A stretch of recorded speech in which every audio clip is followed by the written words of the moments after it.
Boa noite para as meninas. Boa noite para os rapazes. Deus abençoe a sua vida, a sua casa e a sua família, em nome de Jesus. Amém. Boa noite, Américas. Eu queria convidar você a abrir a sua Bíblia no Evangelho de Mateus, no capítulo de número 8. Dois pastores e uma mensagem hoje em Mateus capítulo 8, a partir do versículo de número 23. A leitura desse texto é fundamental para nós. Então, se você puder abrir a sua Bíblia em papel, ou no tablet, ou no seu smartphone, faça isso, porque haverá discernimento de Deus para a sua vida. Deus vai trazer uma palavra para o seu coração. Nós vamos sair daqui aprendendo coisas que a gente lê na Bíblia e que a gente eventualmente perde, e que hoje, pela graça de Deus, nós vamos segurar essa palavra em nome de Jesus. Evangelho segundo escreveu Mateus, versículos 23 a 27 do capítulo de número 8. Diz assim a palavra do Senhor: Então, entrando ele no barco, seus discípulos o seguiram. E eis que sobreveio no mar uma grande tempestade, de sorte que o barco era varrido pelas ondas. Entretanto, Jesus dormia. Mas os discípulos vieram acordá-lo, clamando: Senhor, salva-nos, perecemos. Perguntou-lhes então Jesus: Por que sois tímidos, homens de pequena fé? E levantando-se, repreendeu os ventos e o mar, e fez-se grande bonança. E maravilharam-se os homens, dizendo: Quem é este que até os ventos e o mar lhe obedecem? Senhor, pedimos que o Teu Espírito Santo direcione a nossa atenção à Tua palavra e à Tua palavra somente. Fale aos nossos corações, às nossas mentes, que toda a atenção nossa, como igreja, daqueles que estão aqui e à distância nesse momento, estejam para ouvir a Tua palavra, Pai. Fale aos nossos corações. Nós necessitamos da Tua direção, da Tua paz, da Tua coordenação, Deus. Nós precisamos do Senhor. Sem o Senhor nós não somos absolutamente nada. Fale conosco essa noite. Em nome de Jesus Cristo oramos. Amém. Amém. Amém. O versículo 23 nos traz a possibilidade de uma pergunta muito importante que vai estar aqui na tela. Eu quero que vocês façam essa leitura comigo da pergunta que aqui está. Jesus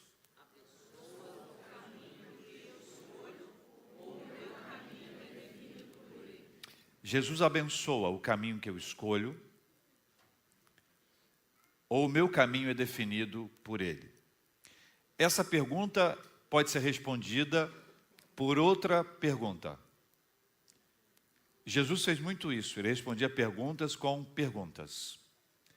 A pergunta é: quem é o Senhor da sua vida? A declaração de um crente, a declaração esperada de um crente, é que ele diga: Jesus é o Senhor da minha vida. Todavia, a despeito da nossa fala, da nossa declaração, é possível que alguém, ainda que diga isso, queira tomar a frente das suas decisões, queira tomar frente das suas escolhas. Então, todas essas escolhas dependem dessa resposta, ou dependem dessa resposta. Quem é o Senhor da sua vida? Os discípulos abriram mão da decisão, da escolha da sua vida, quando eles entenderam que eles deveriam seguir a Jesus. O posicionamento deles foi de tomar a frente com andar após Ele. O andar após Ele trouxe para eles um aprendizado preciosíssimo, que é também para nós. As nossas escolhas dependem da escolha dEle.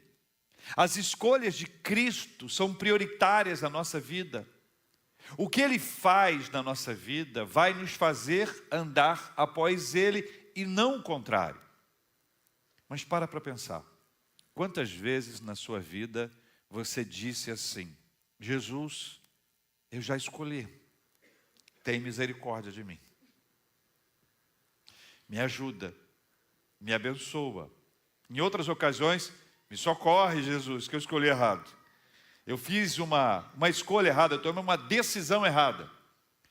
Mas na segunda oportunidade, nós acabamos por repetir as mesmas escolhas, nós fazemos da mesma forma.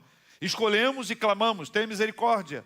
Ou quantas foram as vezes na nossa vida em que nós, antes de decidirmos alguma coisa, conversamos com o Senhor longamente, não na hora do vamos ver, esperamos da parte dele uma resposta, e depois dissemos: se o Senhor vai à minha frente, eu vou após o Senhor.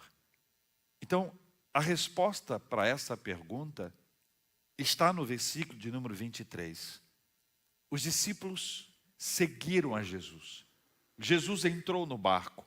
Os discípulos foram após ele. E esta é a grande questão da nossa vida. Nós, no lugar de decidirmos e pedirmos a ele, tenha misericórdia, nós vamos dizer antes disso tudo: Senhor, para onde o Senhor vai? Porque para onde o Senhor for, eu irei. Porque eu não sou o Senhor da minha vida. O Senhor é o meu Senhor e eu sou tão somente o seu servo. Dentro dessa realidade do texto que aqui está, há uma outra pergunta que precisa ser feita. É possível descansar na tempestade? É interessante porque quando nós olhamos para o texto bíblico, normalmente tem umas respostas que nós fazemos de bate-pronto, mas é necessário que a gente olhe com mais calma.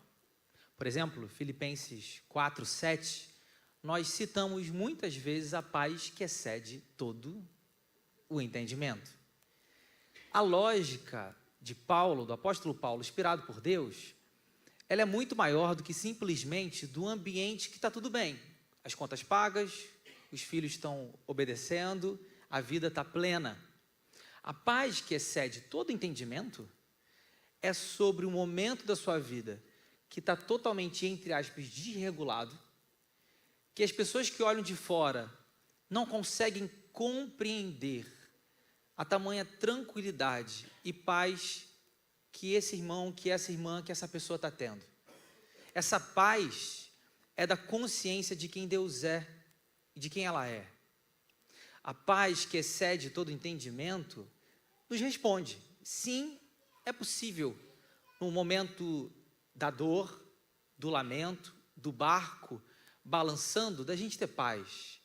Mas vem outra pergunta, nasce outra pergunta: como? É possível ter paz? Mas como ter paz? Para isso é interessante a gente olhar de maneira bem rápida e pensar a história de Jó. Nós, leitores da história de Jó, compreendemos tudo o que está acontecendo logo nos primeiros capítulos. Você começa a ler o livro de Jó, você já sabe o que está acontecendo, você já entendeu o cenário e sabe o que vai acontecer. E aí Jó simplesmente se pega numa história que ele perde seus filhos, seus bens, de um dia para o outro tudo começa a dar errado. Alguns amigos, aqueles amigos, aparecem para ele: rapaz, será que está em pecado não? Está fazendo alguma coisa errada não? E aí a história vai se desenrolando, mas no final do livro de Jó, ele faz um monte de perguntas para Deus. Ele começa a questionar a Deus. E essas questões que vêm do coração dele é: por quê? E quantas vezes nós passamos por essa pergunta: Deus, por que eu estou passando isso? Por que eu estou sofrendo exatamente isso agora? O exame que eu pensei que ia dar tudo certo, não foi.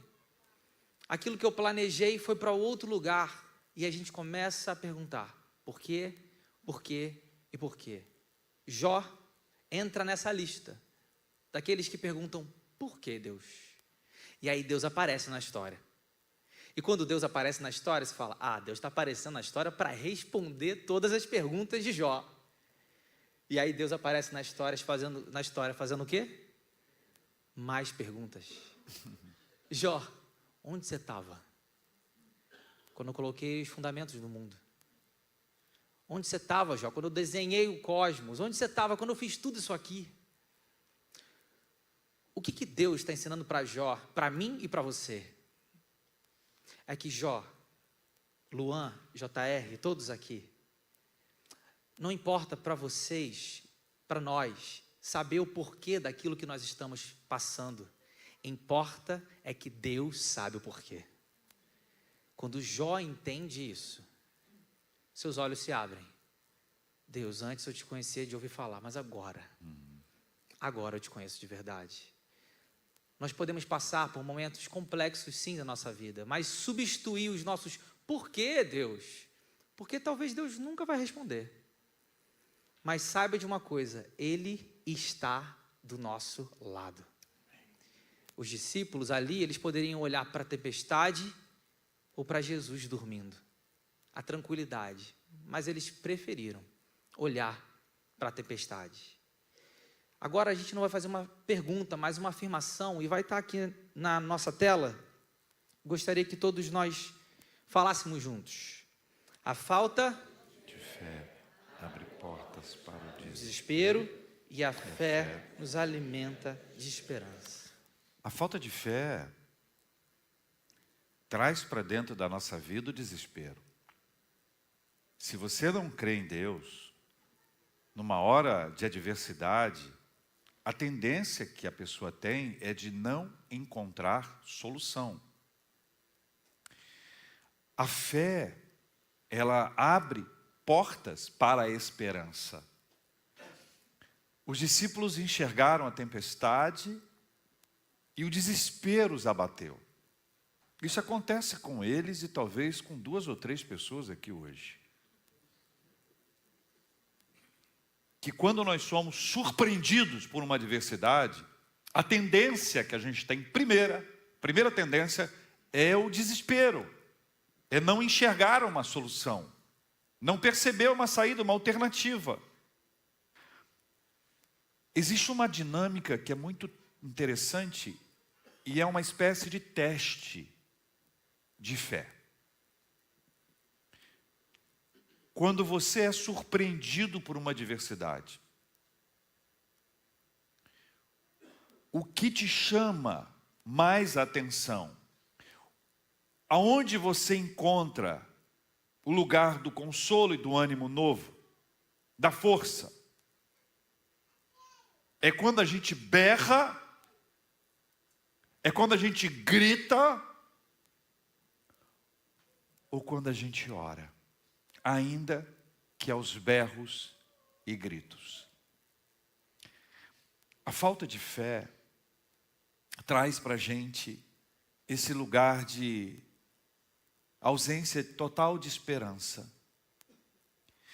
Mas por outro lado, a fé no Senhor é a certeza da presença dEle, é a convicção que Ele pode realizar e que, se for da vontade dEle, Ele fará algo diferente na nossa vida.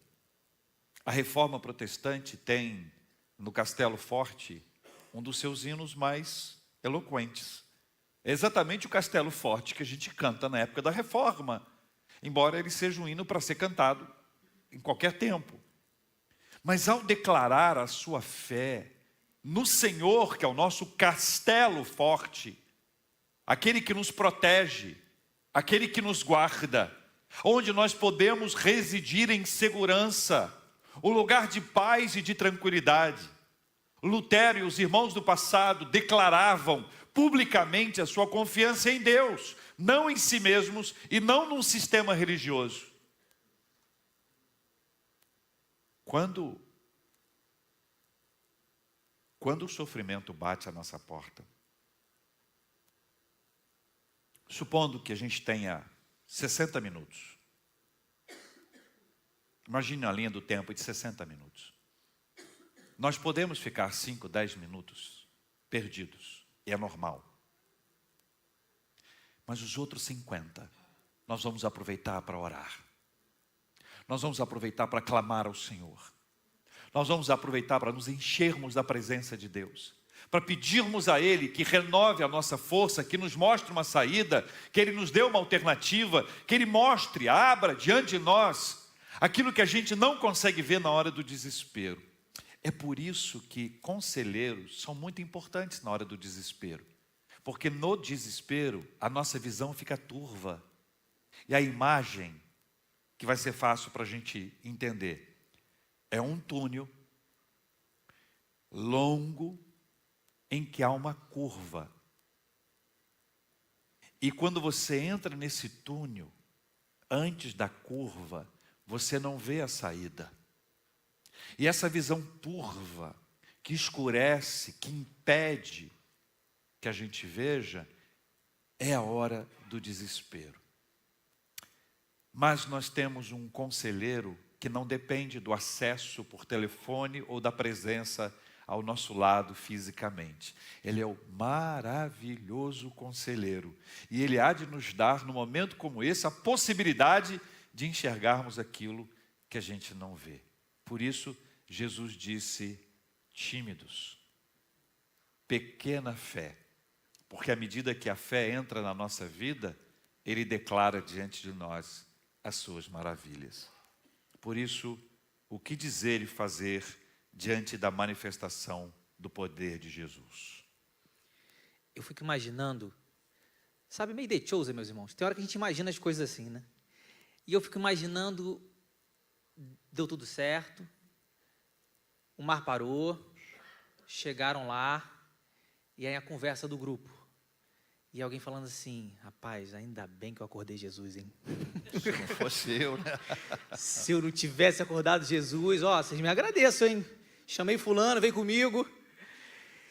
O que fazer, mas eu acho que interessante para a gente, o que não fazer, é achar que foi a gente. É pensar que se eu não tivesse feito, se eu não tivesse colocado a mão, se eu não tivesse colocado ali o meu insight, aquilo que eu tanto aprendi na minha vida, dos cursos que eu fiz, é achar que quando Deus faz um milagre, Ele, entre aspas, até dependia de mim. E infelizmente, esse é um pensamento que tem gente, meus irmãos, acredite se quiser, tem gente que pensa assim. Às vezes, diante do milagre, da manifestação do poder de Jesus Cristo, nós podemos olhar para isso e não se maravilhar, como os discípulos ali. Nós podemos simplesmente olhar, achar tudo bem e seguir a vida. Aí você pode falar assim, mas como assim? Não é possível isso. Quantas e quantas pessoas, no cinza da multidão, seguiram Jesus, viram Ele fazer milagres, mas foram embora. Esse tipo de reação, Deus, Ele não depende dessas reações nossas. Deus não se assusta com a nossa capacidade. Olha como que Ele fez bem, ou como que ela fez bem. O que dizer e fazer diante da manifestação do poder de Jesus é simplesmente glória a Deus. Amém. Quando Jesus fizer algo maravilhoso na sua vida, quando transformar aquilo que você achava que ninguém poderia fazer, dê glórias ao Senhor. Não ache em nenhum momento, porque se eu não tivesse sido aquele dia, se eu não tivesse feito daquela maneira, se eu não tivesse falado, ainda bem que eu estava lá, senão o barco tinha afundado. Esse não é o pensamento. O pensamento é, Jesus está conosco, Deus está conosco. Tudo que Ele fizer na minha vida, a glória é para Ele e para Ele somente. Não se esqueça disso, momento algum. Não é sobre nós, é sobre quem Ele é. Dos 10 leprosos que Jesus curou, quantos voltaram? 1. Que a gratidão esteja entrelaçada nesse ato nosso de se maravilhar naquilo que Jesus tem feito na minha e na sua vida. Nunca deixe, meu irmão, minha irmã, de colocar o seu coração diante de Deus e falar assim: Deus, foi o Senhor. Se minha casa está bem hoje, glórias ao Senhor. Se eu tenho um trabalho hoje seguro, glórias ao Senhor. Não é o meu estudo, não é a minha capacidade, foi porque o Senhor quis. Não foi ali o ato dos discípulos em si, mas foi Jesus somente. E o mar reconhece a voz do seu Deus. Nós vamos orar juntos agora. Se você tem assuntos no seu coração que você gostaria muito de compartilhar com o Senhor, se você está vivendo essa ideia do barco agitado, aquele tempo que você, lá no fundo do seu coração, está dizendo: meu Deus, quando é que isso vai acabar? Que história é essa que muda de uma hora para outra o nosso tempo, o nosso dia, que muda a nossa agenda, que restabelece as prioridades? Essas são as nossas lutas. Nós vamos orar por isso, mas nós queremos fazer alguns desafios a vocês. Primeiro desafio: Jesus, seja o meu Senhor e Salvador. Jesus, as minhas escolhas estão em segundo lugar. O protagonista da minha vida não sou eu. O protagonista da minha vida é o Senhor Jesus. O desafio de descansar, ainda que na tempestade, de confiar plenamente que Ele tem a resposta e a saída e o socorro e o livramento, e a nossa fé está posta nele, com a absoluta segurança de que esta fé nos traz esperança. E aquela confusão do túnel, ela se desfaz, e os nossos olhos são abertos para dizer: eu não vejo, mas Ele está aqui. Ele está dominando, controlando, conduzindo a minha vida. E ao final de tudo, nós não fizemos nada. Foi Ele. Então somente Ele. Por isso, glória a Deus. Vamos orar, queridos? Vamos ficar de pé. Vamos fazer essa oração juntos de pé.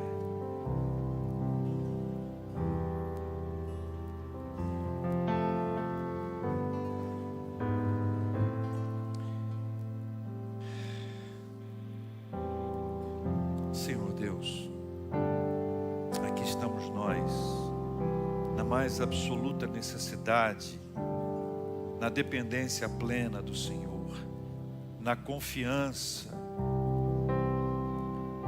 Deus querido, nós oramos uns pelos outros, oramos pela vida espiritual dos nossos irmãos, oramos, ó Deus, para que aqui cada um de nós, movido pelo Espírito Santo do Senhor, venhamos a reconhecer Jesus como nosso Senhor e que sigamos após Jesus.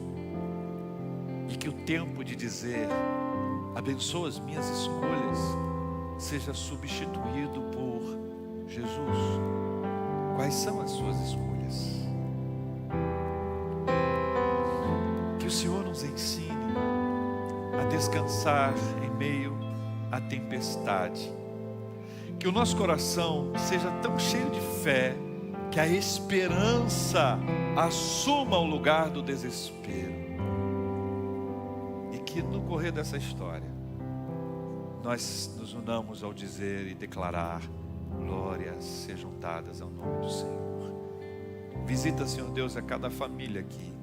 Visita o nosso trabalho, nossos estudos, visita os nossos relacionamentos, Pai. Nós entregamos tudo nas Tuas santas e poderosas mãos. Nós oramos, ó Deus, por irmãos queridos e preciosos que estão carecendo da nossa oração hoje. Nós oramos pela Yaraná, oramos pelo Gabriel, pelo Vinícius, oramos pela Grace, oramos pelo Marcelo, pela Maria José, pelo Ivan, Pedro Paulo, Fani, pelo presbítero Denizar Queiroz, pelo Marcos Antônio, pelo Gracélio, pela Rebeca e Isabela. Deus querido, visita esses teus filhos e filhas, que no lugar da dor haja o alívio, no lugar da doença haja saúde, da tristeza que haja alegria, da ansiedade que haja paz. Que a manifestação do poder do Senhor seja nesses lugares, nos hospitais, nas casas onde esses irmãos estão, e aqui neste lugar, e nas casas daqueles que nos acompanham pela internet. Que a bênção do Senhor seja sobre cada um. Nós oramos confiantes e agradecidos, dando ao Senhor a glória devida ao seu nome, em nome de Jesus, o nosso amado e Senhor. Amém.